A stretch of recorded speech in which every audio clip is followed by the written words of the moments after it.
इदं खोपनभिक्खवे दुःखं मरिय सत्यम् जातिपि दुःखा जरापि दुःखा व्याधिपि दुःखा मरणंपि दुःखम्. Greetings and blessings to all the lay people who have come here to practice. It is a good opportunity for us to learn Dhamma.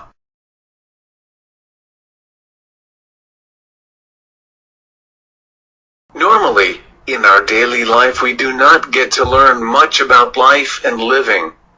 From waking up to falling asleep, we do not study our postures.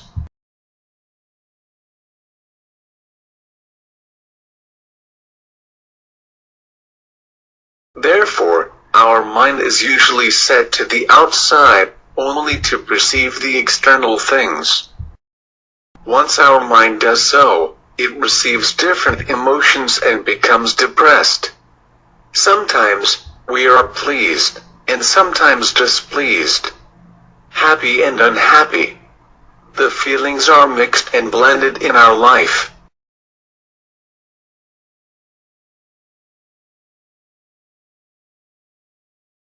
When you have a chance to come study Dhamma, contributing your holidays either 3, 5, 7 or 9 days depending on your occasion, it is considered for you to have a chance to rest your mind after the confusion and whirl from work.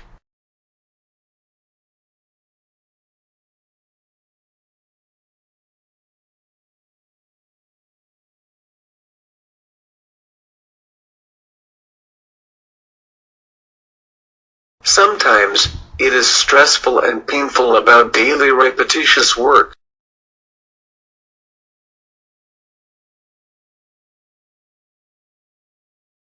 So, our happiness or unhappiness is dependent on the mind.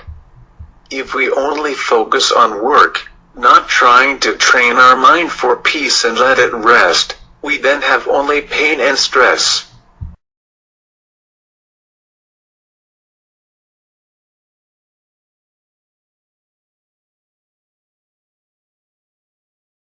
All the problems are much increased and it is hard to solve them. Even more so, it can result in mental disorder and effect on work. Then, we will lose time and chances in life of which with our normal state of mind and body we can make use, such as in learning Dhamma and teachings of Buddha.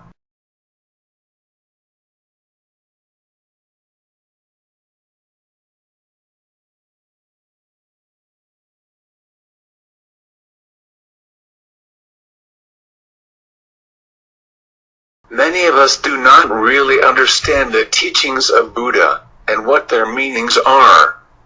We only think that giving alms, redeeming from sin, or offering to monks would suffice.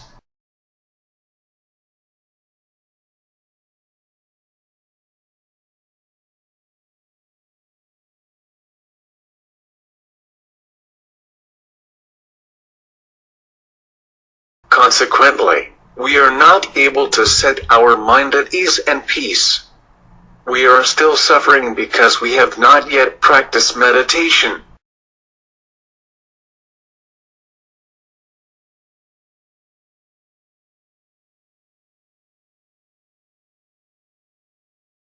Then, the Dhamma that Buddha taught aims for us to be conscientious and calm mentally and physically.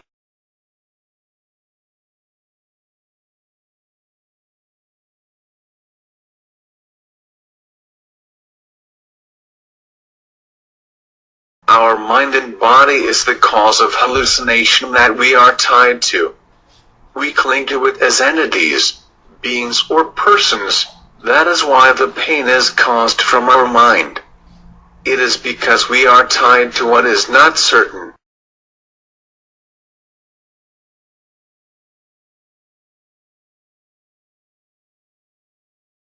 Everything arises, remains for a while, and in the end disappears. We only cling to the forms, the names, and the five aggregates, as entities, beings and persons. This is delusion, by lack of learning the Dhamma and teachings of Buddha. Then when we have a chance, even though during a short period of time, if we pay attention and learn how to practice this and be in our right mind and awakened, in order to control our emotions or eliminate our mental delusions. Then when we have a chance, even though during a short period of time, if we pay attention and learn how to practice this and be in our right mind and awakened, in order to control our emotions or eliminate our mental delusions. Our delusive mind makes things up. It does not stay at the present. Sometimes it is in the past because of our imaginary mind. Or, sometimes it goes to the future, with worries and anxieties as to how the world will be. As we often hear from the news that the world is coming to an end, we become panic. And then, stress and worries will follow.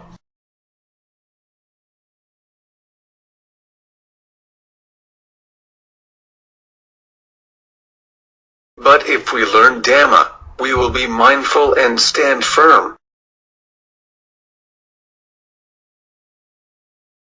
Buddha taught us to be reasonable, to believe in ourselves, not in excitement by rumor or news.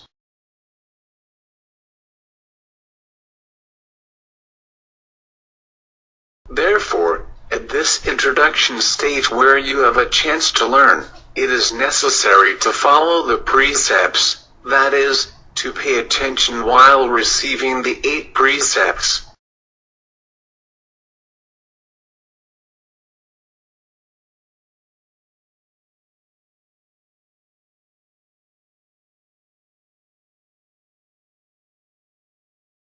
As the 8 precepts or all the precepts are the basis of the practice, they make us restrained by body and speech. For the mind, it relies on mediation practice. For the mind, it relies on mediation practice. To bring peace and perseverance to our mind, the mind and body must stay together. If not, the mind will be lost, fooled into thinking of various matters.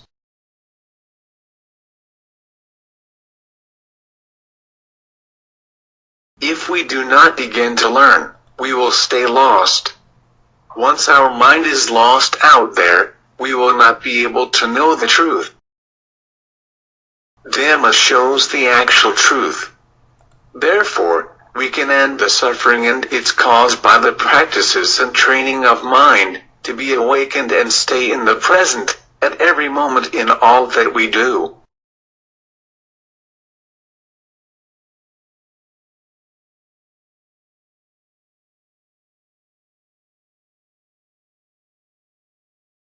We will restart to learn, from sitting, standing, walking and sleeping, to be conscientious at every posture, to know what we are doing right now.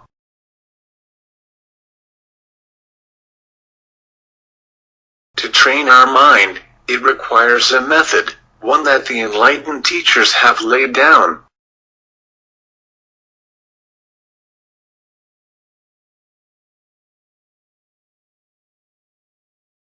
It is based on certain devices, or the nature, for the training of mindfulness.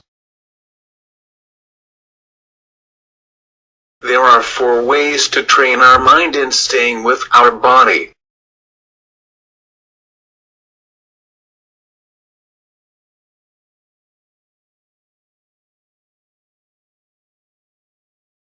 Therefore, the fact that we come to follow the precepts, practice meditation, and improve wisdom, these 3 are the foundation for us to fight the defilements in our mind. That is greed, hatred and delusion, which dominate our mind. They force us to feel the pain and trouble. It is all because of the defilements in our mind.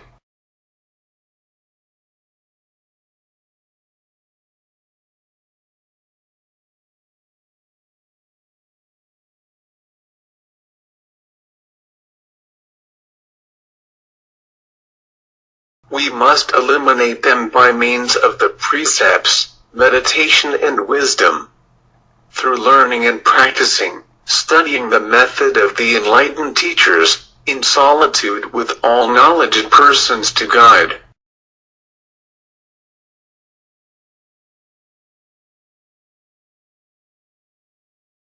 In the place or surrounding that forces our mind to be awakened with the training.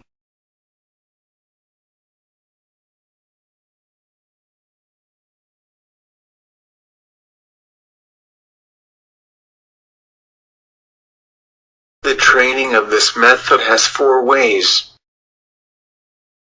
The first is how to train the mind to be conscientious by focusing on the breath. That is to practice mindfulness of breathing.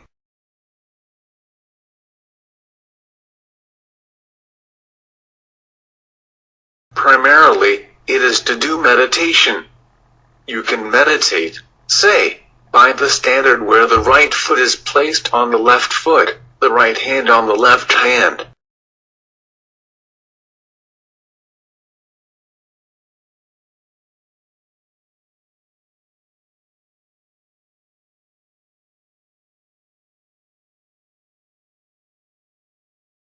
Keep your body straight, set your mind to the front, attend to the in and out breath. Let go of all thoughts. The training of mindfulness of breathing is to be conscientious with the in and out breath.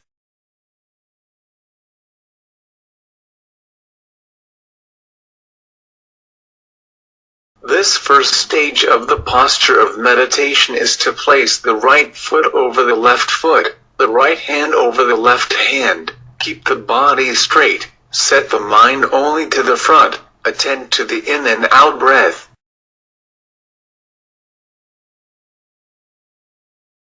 Before practicing meditation, you must first inhale a deep breath and exhale a long breath for 3 times. Inhale and exhale to the maximum breath.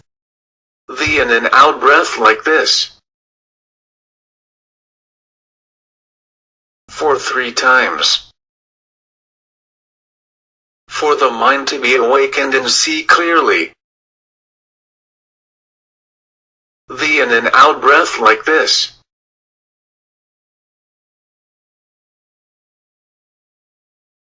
After that, the mindfulness is set to the in and out breath, without forcing the breath to be long or short.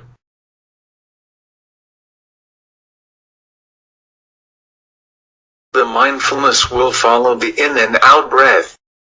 With a long breath, we are mindful. With a short breath, we also are, no matter in or out, long or short, we remain mindful, let it go naturally. When our mind is set with the breath, now we must practice mindfulness by counting numbers along in order not to get lost or forget.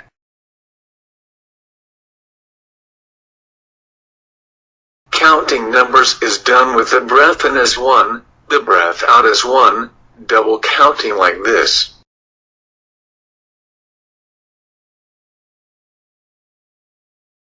Breathe in and count 1, breathe out and count 1.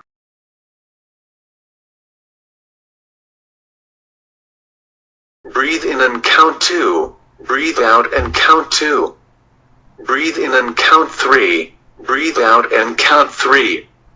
Breathe in and count 4, breathe out and count 4. Breathe in and count 5, breathe out and count 5. After the 5th in and out breath, we start it back at 1. Then, breathe in and count 1, breathe out and count 1. In 2, out 2. In 3, out 3. In 4, out 4. In 5, out 5. In 6, out 6. That is to add it up to 6. And then return to 1 and continue on to in 7 and out 7. Then back at 1 and continue on to an 8 and out 8. Back at 1 again and continue on to a 9 and out 9. Back at 1 again and continue on to a 10 and out 10. This is called a complete round. This method of counting numbers is mindfulness land consciousness in parallel with meditation. The mind that attends to the breath is a meditating mind, a single emotion. When we attend to the breath while counting, and the mind escapes to other thinking, we will not be able to count correctly.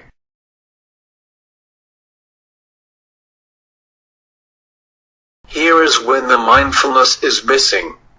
We are not concentrating on counting the numbers. The mindfulness is therefore not with the body. It has escaped. We have to restart back at counting 1 again. But if we are at the right mindfulness, we can continue on to 10. This is how to train our mind to be awakened with the breath. The breath is actually our body. Thus, we must try to train our mind to stay with our body. Once our mind stays with our body, the mind will be calm, not thinking on the past or the future. The mind only attends to the breath, that is to attend to counting the numbers. We will count from 1 to 5, 1 to 6 and 1 to 10 like this. Then the mind will not be lost in thinking of other matters. It means that our mindfulness is good, stays with our body. Now that we count from 1 to 10 for many rounds, the mind will become more and more delicate. The counting of numbers will get faster. When the mind is delicate, the breath is also delicate, and at a faster and faster speed because of the delicacy of mind. Even faster than we can count. We cannot even breathe to that speed. There, one cannot keep up with the counting. We must change from counting double numbers to single numbers, that is to breathe in as 1 and breathe out as 2. In 1, out 2, in 3, out 4, in 5, out 6, in 7, out 8, in 9, out 10 as one complete round. And started back at 1. Count forwards and backwards and so on. This is how to train our mind to stay firm with the breath. If it goes wrong, recount it. If it goes right, then keep on counting. Now, when we continue and our mind masters it and becomes more awakened, the mind will be more delicate, and so will our breath. As such, the counting will get faster and faster automatically. Our mindfulness will follow the breath. If the breath goes fast, the mindfulness will also follow even so much quickly that we cannot keep on counting.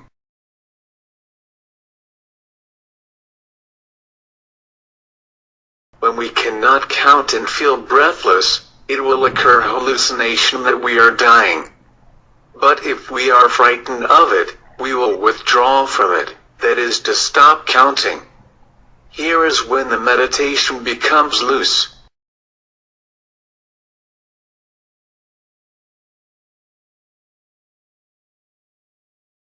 Another thing is that if we decide to go on no matter what, in an instant not more than a minute, the mind will enter to perceive the collective body.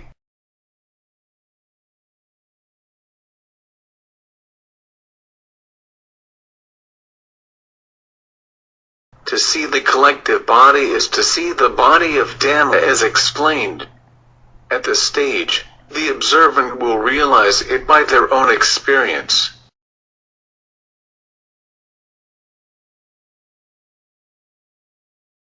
The mind will proceed to the insight knowledge. But if our mind attends to the breath while counting the single numbers at high speed and it does not succeed to pass the hallucinating stage, we feel like dying and retreat, even 2 or 3 times. What to do now? At this point, there is another way. It is to refrain from counting and to practice the word Buddha instead. Breathe in Bud, breathe out Do. Breathe in Bud, breathe out Do like this, while attending to the breath. In Bud, out Do, and so on.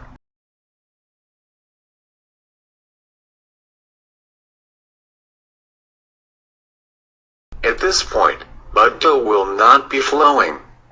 It will be attached to our body. Why do we not initially use Buddha?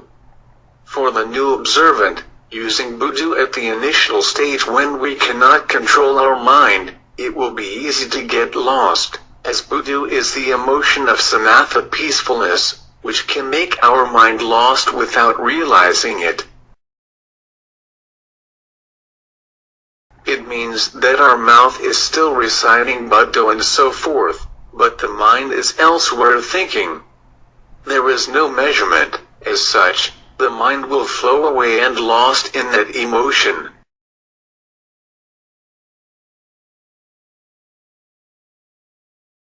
Therefore, the new observant should use the counting method to improve the mindfulness.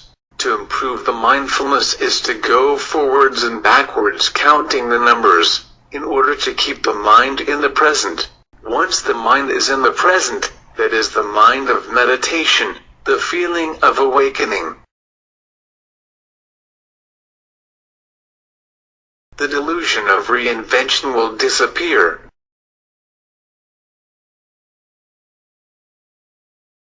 When we use the Buddha method, the Buddha does not flow, it stays there because we have improved our stable mindfulness, which attends to the breath.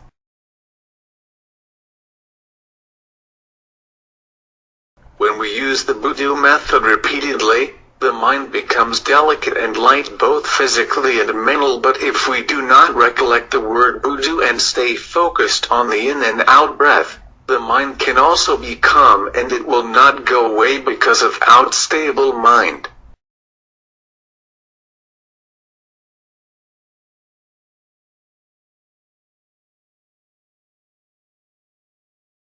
At this point, we must step back a bit and not cling to the peacefulness because meditation can make us lost easily.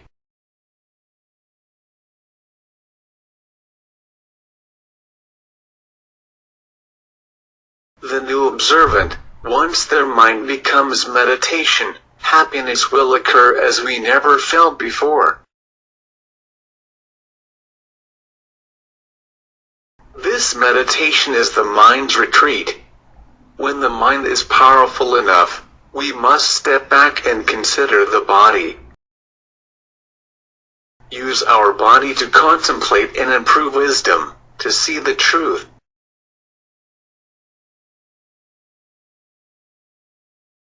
We can contemplate on hair, nails, teeth, skin for instance, those with our body.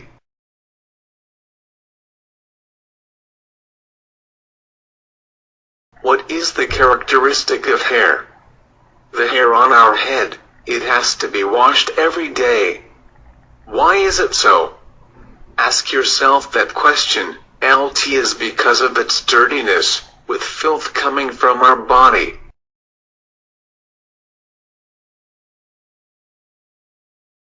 Another characteristic of hair, when we have to often have it cut. Why is it so? Because it grows all the time. It does not stay permanent. For example, with monks it is obvious after 15 days of cutting hair, it will grow back on. We simply know it with a touch of hand, even just in a couple of days. This enables us to see the impermanence of our own body. The hair is cut and then grows back on, that is impermanence, uncertainty. The word impermanence means uncertainty. We have no control of it. Therefore it is not a self. This is the how to contemplate, to teach ourselves as to see the hair as a single object, in two features. The hair is dirty and impermanent. It is impermanence as it grows all the time, needs to be cut often.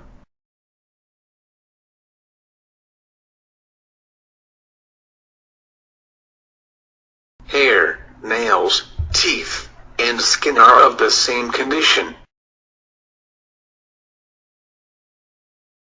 Buddha taught all of us to contemplate all these things, particularly to priests or monks. To new ordained monks, the Upajjhaya preceptor will give an original retreat of hair, nails, teeth, and skin for contemplation. Just like our body hair, or eyebrows, mustache, after being cut they grow back on and need to be washed often. Nails as well, they have to be often cut and washed. They grow back still after being cut. Teeth too, they need to be often brushed. If not, the bad smell occurs. They are not permanent, they will rot and fracture. We will need dentures.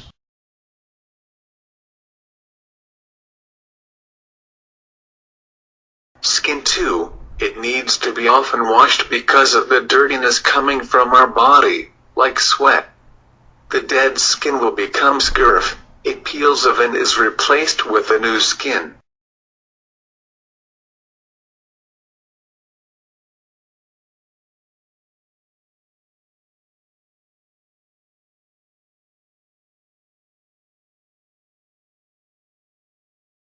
All that is impermanence, it keeps changing all the time, in our body.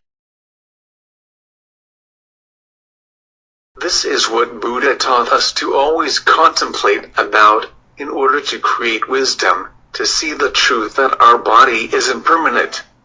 All things are about impermanence, unsatisfactoriness, and non-self.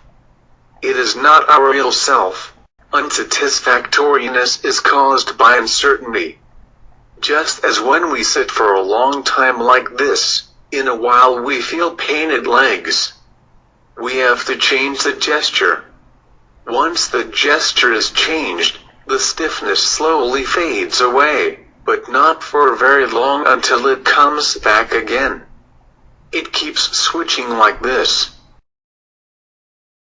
This sensation keeps occurring and extinguishing, because it is non-self. But if we have mindfulness as attached to the body, when we change the gesture, this sensation must also be followed and inspected with our mindfulness. It slowly fades away. When it happens, we have to be mindfulness to realize it. It happens until we cannot bear it, and then we have to change our bodily movement. This sensation will extinguish with such change, just like the cramp that wears off.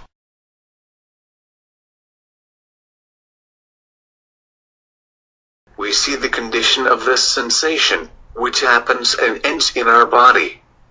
Therefore, our true nature arises and ceases all the time, as in the forms, the names, and the five aggregates. Things always change. If we are mindful to look back to when we were children, we will see that our body has always changed, since we know it, from childhood to teenage to adulthood.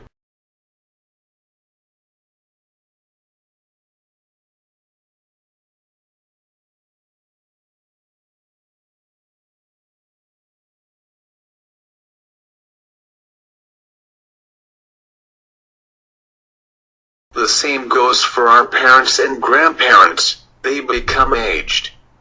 There is sickness, and then death in the end. This flashback shows us Dhamma, that all things are subject to impermanence indeed, even our own body too.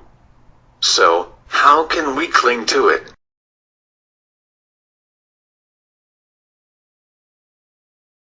We have to often train our mind of this, of what we see and what keeps changing until now. it is an eyewitness of the truth. All human faces the same condition, no difference at all. This is the state of Dhamma where changes happen, all things arise, remain and then disappear. This is what we can only see when we improve our mindfulness to stay with the body, being guided to look back at these things, to see the appearing truth.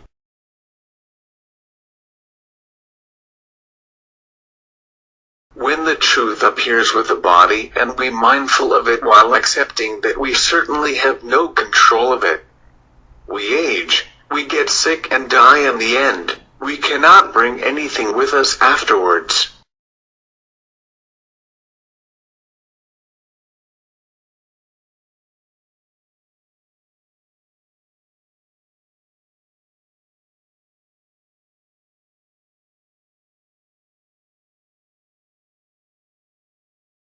This body of ours will be left here on earth. Nothing will accompany this body. We are born to stay here only for a while. Only merit and sin that we make in this world will follow us to the next life. Therefore, Buddha summarized it in brief teachings of offering precepts and meditation.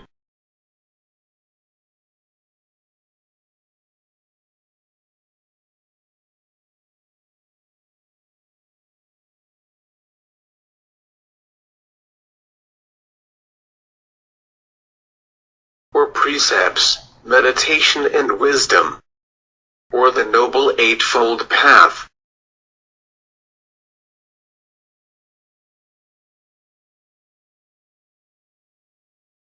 We are all lost in this world, but when there comes a time to learn Dhamma, it is an auspicious chance great good deeds that we saved up from the past lives.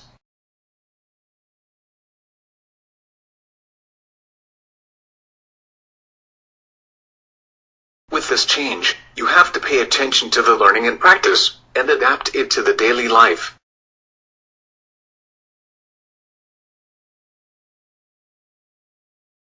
The second method's walking while holding a water cup. The second method of practice to improve the mindfulness is to walk while holding a water cup. A water cube is a device to support our mindfulness. No need to use a big one. A plastic cup of moderate size will do.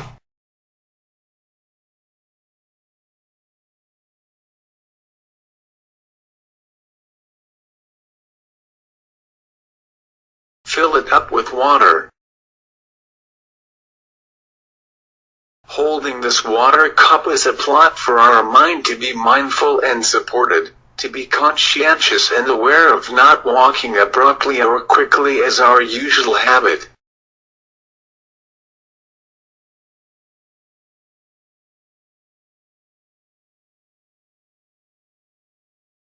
The method is to first fill up a cup with water, then stand up and get ready on the feet. Use your left or right hand to hold it as you want.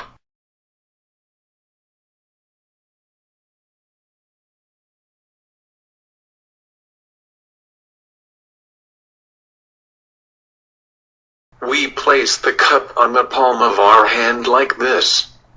The other hand is placed on our back while standing. Compose yourself before starting to walk. Look through the cup while stepping.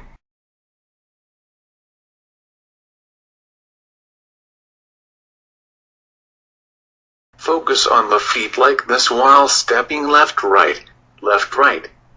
Do not stare at the cup, just look past it. This is the strategy to support our mind and not let it go anywhere else but with our body.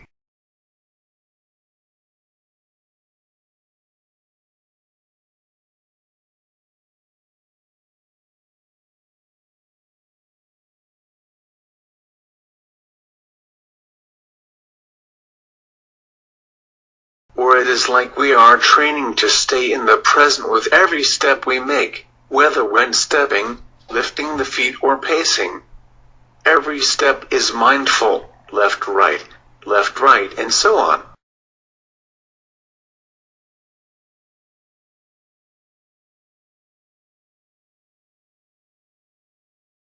Once we reach a distance, look down past the cup to estimate the distance for a few steps, but do not rush to turn around.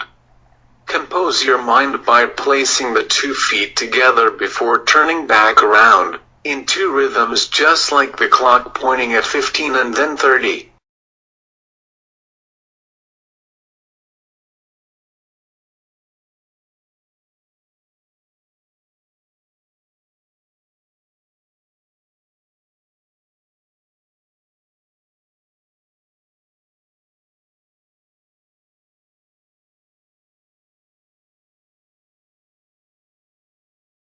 You may feel stiff. You can change the hand by first lapping the feet and sitting down.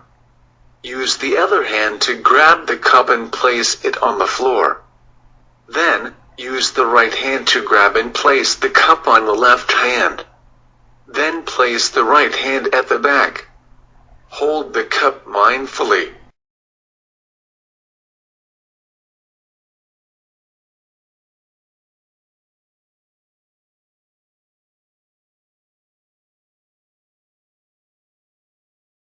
After composing yourself well, start stepping and keep focusing on the feet, left, right, and so on.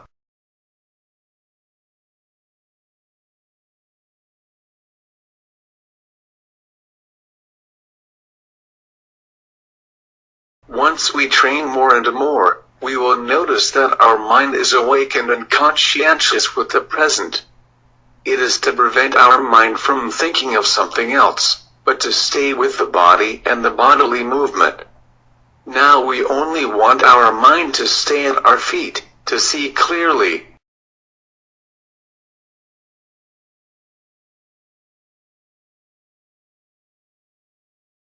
Once we have trained more, we will see that reinvention in our mind is reduced little by little. So are all the muddled thoughts, because the mindfulness is much more awakened.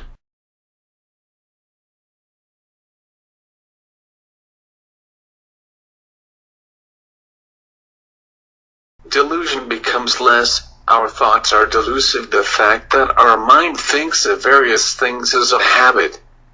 We have to use the model of this practice to often train. We will be conscientious. When the mind is calm and conscientious, that is meditation as adhering to our body.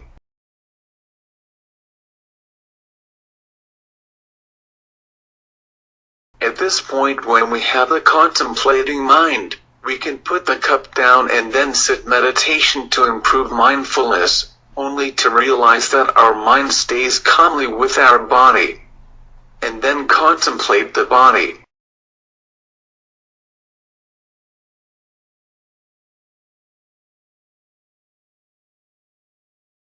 To contemplate the body, at the second stage, we should contemplate the retreat of dead body. It is also known as the flower of the enlightened beings.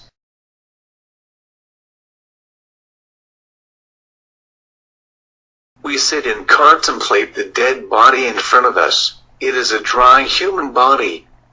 We contemplate that before he was just like us. Once the breath of life ends, the 4 elements crumble back to the origin of nature.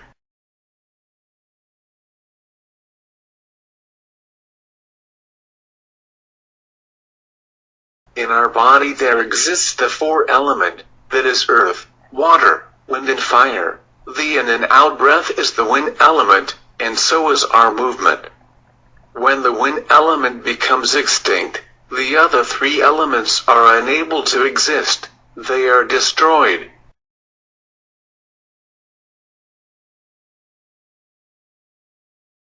The fire element in our body, or the warmth within, will be extinguished. The water element in our body, such as the inside organs, blood and lymph, will dry out, or become swelling so that it explodes and dries out. Finally, only the skeleton is left. The skeleton here is the solid part, hence the earth element.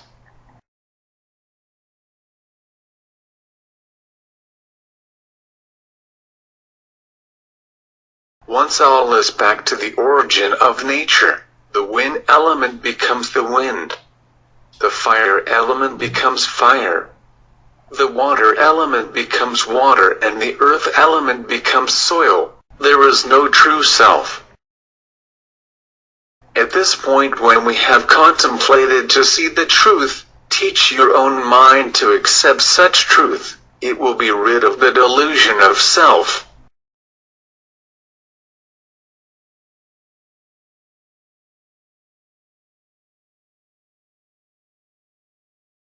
The right view will happen to us, to see the truth that our body does not belong to us, we only dwell in it.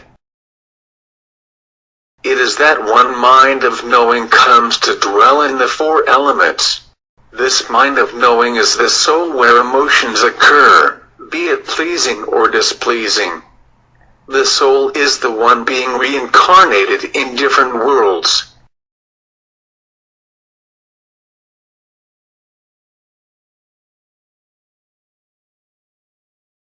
Therefore, we must improve the mindfulness to control the soul. It is also called feelings. When our mind is aroused, feelings will happen, whether pleasing or displeasing. It is the delusion of self. That is why we need to train this right mindfulness to be awakened, to control these feelings, not to receive external emotions. The awakened mindfulness will see all condition as is, whether received through any channels such as hearing or in any form. It will see that all things only arise to disappear. The mind will not reinvent things, but only see it as the truth. For example, when we hear any voice, be it insulting or else, we will see that it is only a sound and it will be gone.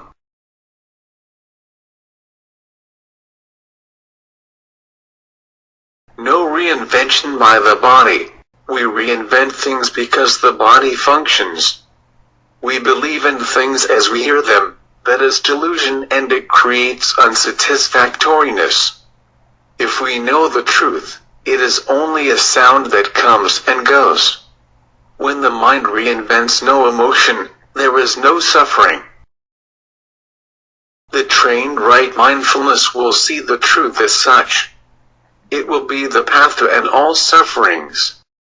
We must contemplate on this matter quite often. We do not know in how many previous lives we have been lost in delusion. It takes time and effort to practice. Keep it constant, we will see the result and all the sufferings will be reduced consecutively.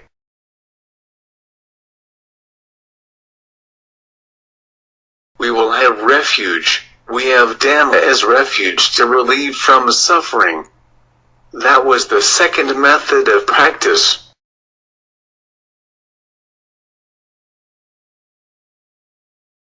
The third method, walking with eyes closed. For the third method of practice, it is to improve the mindfulness by ways of walking with the eyes closed. Why close the eyes?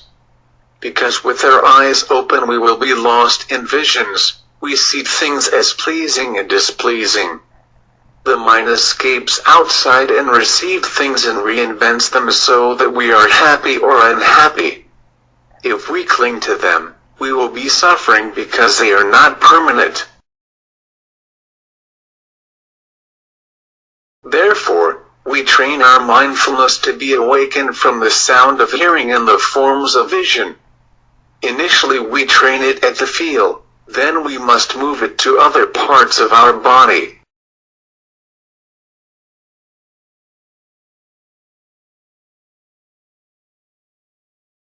Whether when sitting, standing, walking, moving, eating, defecating, sleeping, we must be mindful. Even while working, we must be mindful, not being lost in the thoughts. This third method is practiced by standing calmly. We close our eyes to prevent the vision and sound from invading our mind, that is to end the cause which makes our mind escape to the outside world.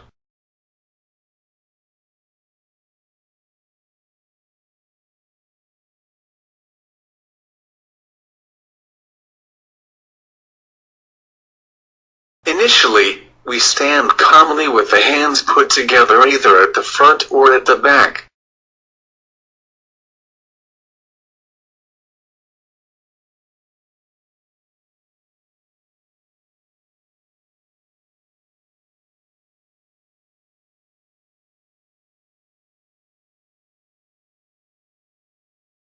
When starting to walk, estimate the distance as to see how many steps to reach the end. Open the eyes when reaching it.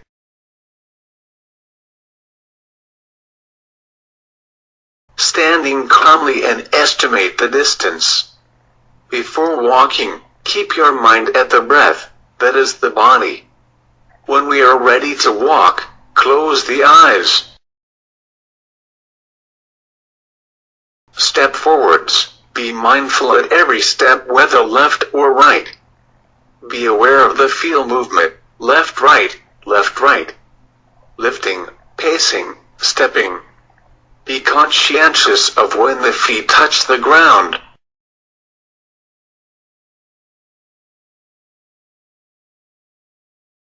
Walk while being aware of it, of the lifting of feet and their movement, and of when they touch the ground.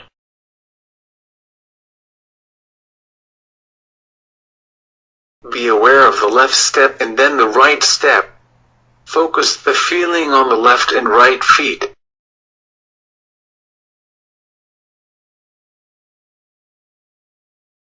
With our eyes closed, the mind will feel fears, for example of hitting things.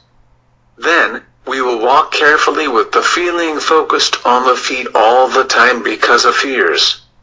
The hardship makes our mind awakened.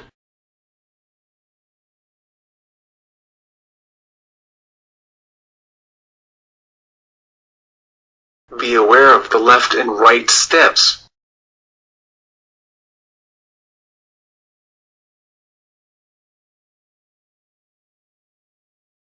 Step left, be aware of it. Step right, be aware of it. Feel both left and right feet.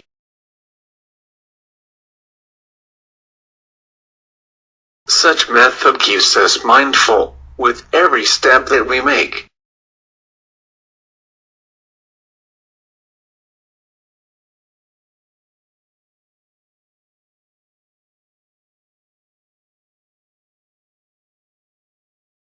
The fourth method, walking in a rough place. The fourth method of practice is to walk in a rough place with the nature forcing our mind to be awakened. It can be classed into three minor ways as follows. First, walking on rough rocks. Secondly, walking on rough slope surface, over natural rocks. When we walk on a slope surface, we need carefully balance our body, for instance when we walk down the hill.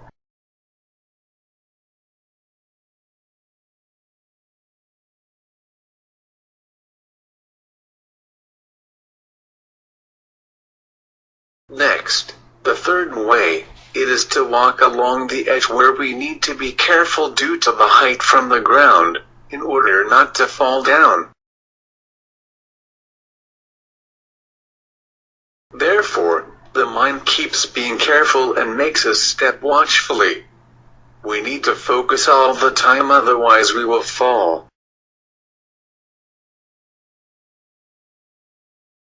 Here the mind is fixed to stepping with mindfulness.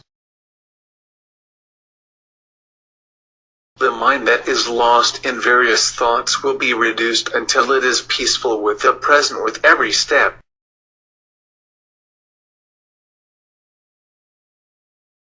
Once the mind is calm with the present moment, we then come to contemplate for the truth. The mind will reach forwards the truth.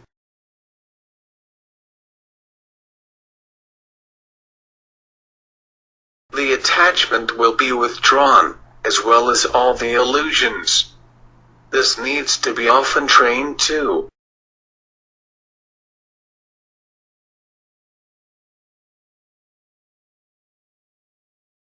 In particular, these kinds of method is suitable to you lay people who come to practices because it can be applied to the daily life.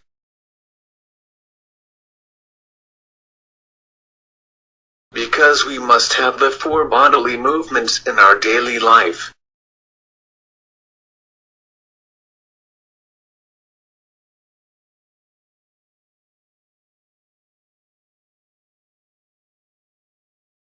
The mindfulness that is trained to be awakened can be used in everyday life in other model, from waking up, washing the face or showering, or washing clothes, etc. We need to be aware of the movements all the time. Why do we have to resist it when we still have to be reincarnated? Here is when we need to learn to have certainty in our body and mind.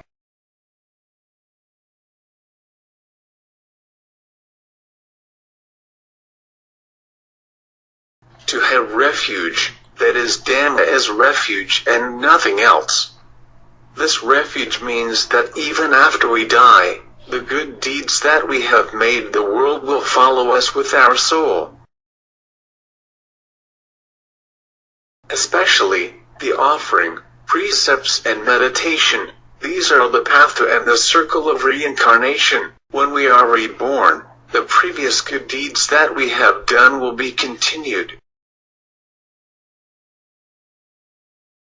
The delusion that we live and earn our life in the world, when we die, the soul will not.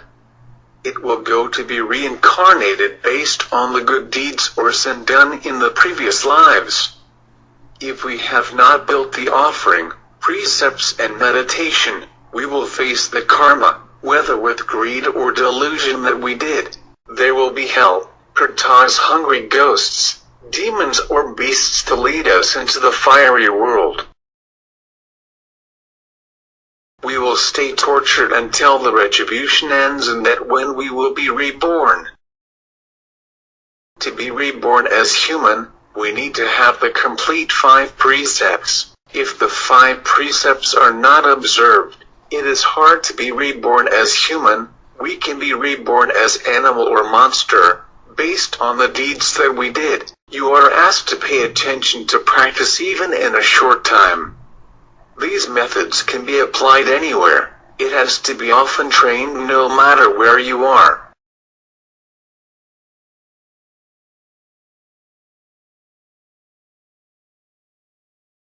To often train it is to create a real refuge. For any worldly assets, be it wealth or reputation, happiness or unhappiness, they will not follow us to the next life.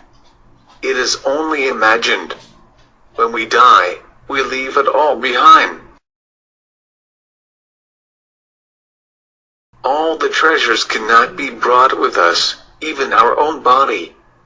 It will be burned or buried, back to the origin of nature. But the soul with death ailments will be reborn subject to the power of karma.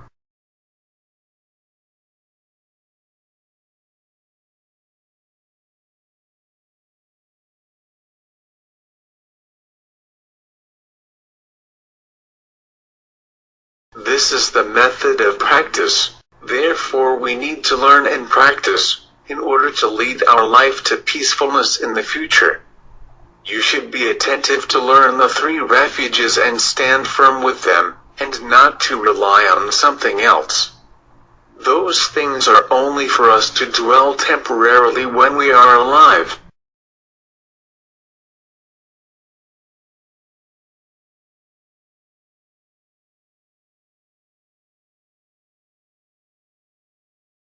The refuge is the offering, precepts and meditation. It depends on the occasion that we can make. No matter what we are or what we have, we must be or have with mindfulness and wisdom. We dwell in it. If we have got it, use it. If not, then do not use it. Our mind will be at peace.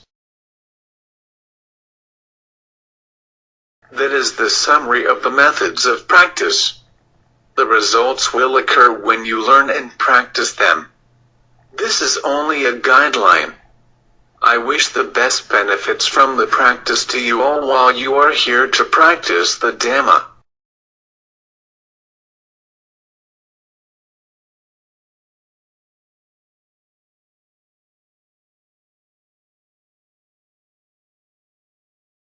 Blessing to all the lay people. May happiness and prosperity be with you.